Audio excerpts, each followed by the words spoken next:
జై ముదిరాజ్, జై ముదిరాజ్, జై ముదిరాజ్, జై ముదిరాజ్, జై ముదిరాజ్. ముదిరాజ్ ఐక్యత, ముదిరాజ్ ఐక్యత, ముదిరాజ్ ఐక్యత. మరి ఈరోజు తెలంగాణ సీఎం అయినటువంటి తెలంగాణ రెండవ సీఎం అయినటువంటి యనమల రేవంత్ రెడ్డి గారికి మరి ఒకసారి మేము గుర్తు చేస్తున్నాం.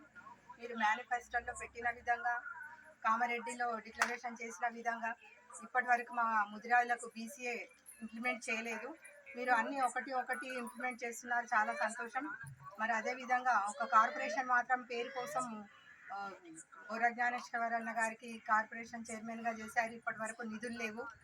మరి ఎమ్మెల్సీ సీట్ చూస్తే ఇప్పటి వరకు ఒక్క ఎమ్మెల్సీ సీటు కూడా ముదిరాజులకు కేటాయించలేకపోయారు మీరు. అదేవిధంగా నామినేట్ పోస్టులు కూడా ఇప్పటి వరకు ఇవ్వలేరు మీరు. దయచేసి మీరు మేమెంతో మాకంతా, మీరు ఇచ్చిన మాట ప్రకారం ముదిరాజులకు ఇచ్చిన మాట ప్రకారం ప్రతి దాంట్లో కూడా మేమెంతో మాకంతా జనాభా తమాషా ప్రకారం మాకు సీట్లు కేటాయించవలసిందిగా మేము మరి ఒకసారి మీకు గుర్తు చేస్తున్నాం.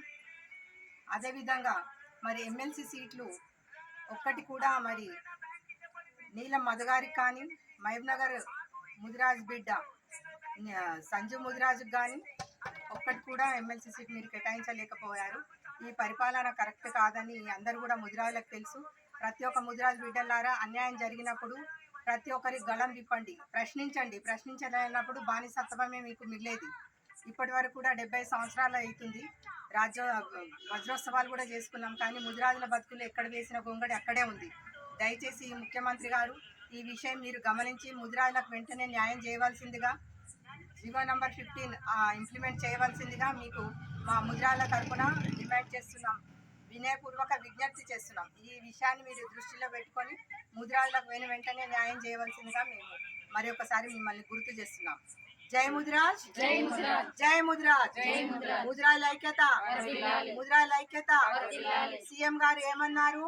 బీసీఏ ఇస్తానన్నారు. సీఎం గారు ఏమన్నారు? సీఎం గారు ఏమన్నారు? సీఎం గారు ఏమన్నారు? జై ముదిరాజ్, ముదిరాజ్ ఐక్యత, ముదిరాజ్ ఐక్యత.